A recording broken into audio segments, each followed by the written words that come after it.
1 year ago, I built this. It's not the greatest trophy in the world, it's just a tribute. But it's still missing something that the real one has. A road case to safely transport it around. Most road cases transport fancy guitars and audio equipment, but I'm going to build one that's even fancier than all of those in order to transport a wooden hockey participation trophy. Shout out to Carolina Shoe for making this video possible. More details on them, plus a discount code, is coming up later. Before I can build the case, I need to verify the height and maximum width of the trophy. Those dimensions will dictate the size of my case, adding a couple of inches to each dimension to account for some foam padding. I start with 1/2 inch birch plywood for the sides of the case, cutting it down to size on my table saw. Now, if you've been around this channel for long enough, you'll already have guessed that the birch plywood obviously isn't fancy enough for me. I dig through my veneer collection to find something worthy enough and settle on walnut for the outside face of the case, accented with mahogany and bird's eye maple inlays.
Alright, now that veneer looks much more appropriate for a fancy project like this, right?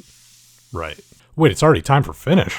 Yep, while the panels are all lying flat prior to assembly, it's the perfect time to apply the varnish. This starts with TotalBoat Wood Sealer. It's a thinned out oil-based varnish that seals up the grain of the wood. I have my logo on the front of the case, the Maker Hockey League logo on the top, a logo I designed entirely from scratch, and any similarities to any other logos is simply coincidental. And on the sides, we have the Carolina Shoe and TotalBoat logos. Just one coat of sealer, leaving it to dry overnight, and then I bring in TotalBoat Gleam to build up more coats. Gleam is a thicker varnish, but still thin enough to apply right out of the can. I do 3 coats of this, filling in the grain and building up a solid clear coat. The nice thing about these varnishes is that you don't have to sand between every coat, which saves you a ton of time. But after these 3 coats, I do a quick sanding with 320 grit sandpaper to level out any imperfections, and then clean off the dust with a rag that's damp with thinner. Next, I'm moving on to Lust, which is their big boy varnish. Very thick and builds coats fast, but you want to mix in some brushing thinner to bring it to your desired viscosity. This is what the professional varnishers do, which is perfect, since I've spent years on the internet pretending to be one of those. It's a lot of work for a perfect varnish finish, but I'm almost there. Proper application technique this time, using a roller to quickly get the material on the surface, followed with a brush to even things out and to tip off all of the bubbles. Now I want a matte finish for the final look, but you want to use the glossy stuff first to build up coats, because using any more than 2 coats of the matte varnish will make all of your varnish look cloudy. And after all that fancy veneer work, we can't have that. I prep the surface and then pull out the can of matte Lust for the final coat, being very careful to apply it perfectly and then let it work its magic. It looks glossy, just like all the other stuff, right after you apply it, but after leaving it overnight, it mellows out and develops this nice, soft sheen, which is perfect for this project. Well, I'm glad to have that process behind me. Now I can build my box. For road cases, people will usually use aluminum extrusions that look like this. Just cut your panels, slip them into the channels, and add a pile of rivets and call it done. But I like to build my road cases like a woodworker. First I build the box, and then apply these aluminum corners on top of that. And then there's also these interlocking extrusions, which after I cut the lid off will help hold it in place. But first, I need to build the box.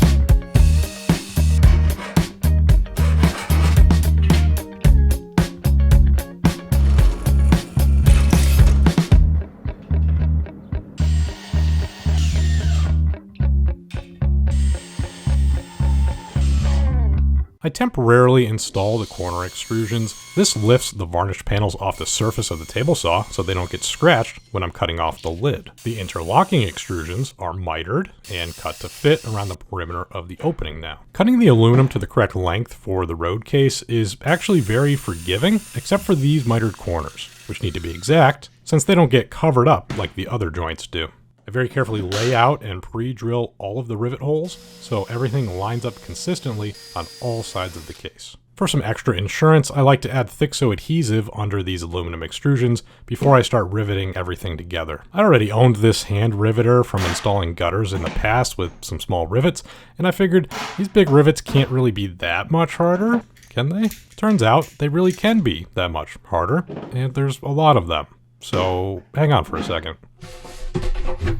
Okay, I'm back. Now, there's the face of someone who just bought a cool new tool. Now let's get back to all this riveting footage I've been showing you. And there's the face of someone who realizes how much time he wasted trying to install all these rivets with a hand riveter.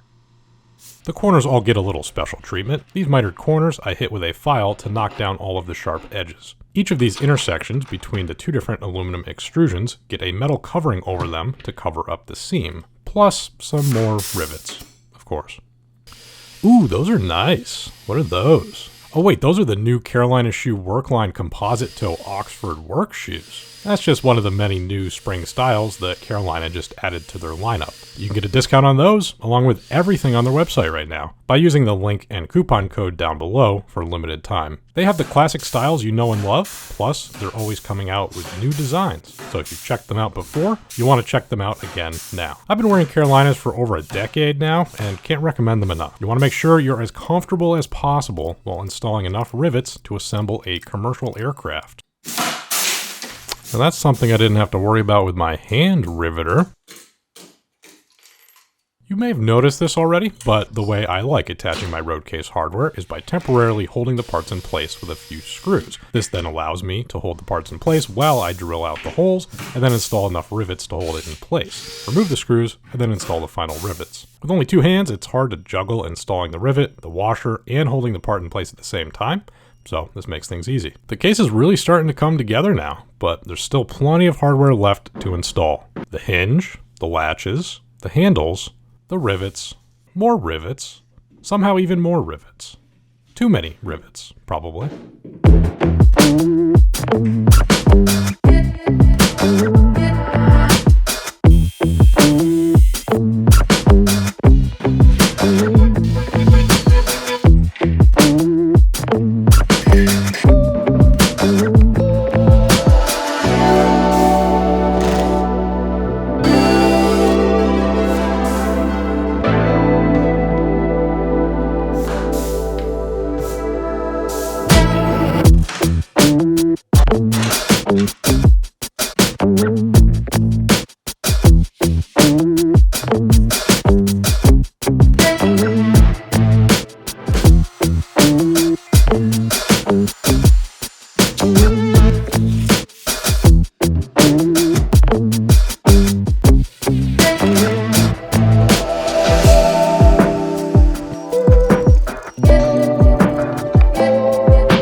The box is done. Now is the best part of the project. Wait, no. Math time. All of these scribbles represent the different diameters of the different sections of the trophy. The barrel, the 3 sections of the neck, and the bowl all get different size supports inside of the case. The old double square trick right here is the perfect way to measure the diameter of large cylinders like the barrel of the cup. I start with rigid foam that I saved specifically for this project from all of the offcuts from the floor of the shed that I built last year. I use my plywood template to trace out cut lines on the foam, and what's nice about this template is that you can just keep trimming it down to the next line for each section of the trophy for each of the sections of foam. The foam layers get glued together with spray adhesive. Ideally, I'd use foam-specific spray adhesive for this step that doesn't eat away at the rigid foam. But I couldn't find that locally, so I just used what I had, and it worked good enough. I amaze myself sometimes being able to plan months or years ahead, like saving the foam material from the shed for this project. Yet I can't think just days ahead and order the right spray adhesive in time. But I'm just dealing with the brain that I was born with, so it's not my fault. Next up is upholstery foam. The rigid foam is really just lightweight filler necessary for supporting the trophy, but the upholstery foam is what's actually going to provide the cushion. I measure and cut that down to fit the 5 different foam blocks that I've created. I again used the wrong spray adhesive to hold these together, but it works a lot better this time since it only eats away at the rigid foam and not the upholstery foam. That's progress. These 4 small foam blocks support the neck and the bowl, and the big barrel is supported with the big foam block. Now back to the small part of my brain that plans ahead. Shout out to my girl Joanne for this beautiful velvet fabric. She used to own a bunch of fabric stores across the country until she got bought out by private equity, and they do what they do best. Anyway, a year ago, at their going out of business sale, I bought all of the black velvet that they had on the shelf, with this specific project in mind. Using my trusty spray adhesive again, I stick the fabric to the foam, carefully pulling out any wrinkles. I pull the edges tight and tuck them down, and I actually just hold them in place with a bunch of narrow crown staples. I found it was the best thing for the job. I just broke apart all of the staples in a strip and just pushed them into the rigid foam by hand. In addition to these blocks of foam, I also want a single layer of upholstery foam around the perimeter of the case. So I use spray adhesive to hold the velvet fabric to that too, hiding the edges by wrapping them around the backside of the foam. All these pieces of foam are simply friction fit into place. The sheets of foam hold the other sheets of foam up at the corners, and the big blocks of foam hold everything together in the middle. They're just oversized enough to hold everything firmly in place. The only adhesive I need to use inside the case is a little bit of double stick tape along the top edge to keep those tight against the plywood. And with that, here's the moment of truth. The fit is perfect, the trophy is secure, and the project is finished just in time for this year's Maker Hockey Game. The game is just a small yearly hockey game that I organize and host on Cape Cod for makers and washed up hockey players. 2 things that describe me equally as well. It's co-sponsored by Carolina Shoe and TotalBoat, the 2 teams for the game. And we raise money for Harvest 912, a charity focused on providing foot care and boots to the homeless. It's always a great time, and you never know who might show up.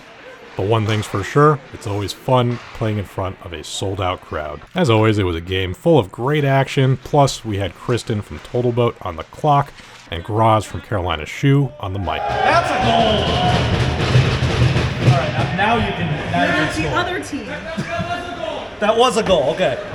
We won't put our next one down. So this game is called hockey? Okay. I spent the intermission trying to buy a few goals from Graz with no luck. Due to inflation, I couldn't afford the bribe. And when I say inflation, I'm talking about Graz's inflated ego. Either way, both teams showed up ready to play. That's a goal for Carolina. 6-4, Carolina. Nice goal, boys. Calm down. Now the moral of the story for this video is that showing up and doing all of the hard work like Bo right here, it doesn't really matter. Life's all about being in the right place at the right time, like me. Well, that's a wrap on the 3rd annual Maker Hockey Game. Congrats to Team TotalBoat for edging out Team Carolina Shoe by a single goal this year. And now, it's finally the moment everyone's been waiting for, and by everyone, I mean just me. It's time to present the trophy in its fancy new road Please case. give a round of applause to Derek and Jimmy, who will be presenting the cup. I got $5 if they drop the cup. Don't drop it. Look at that. There we go.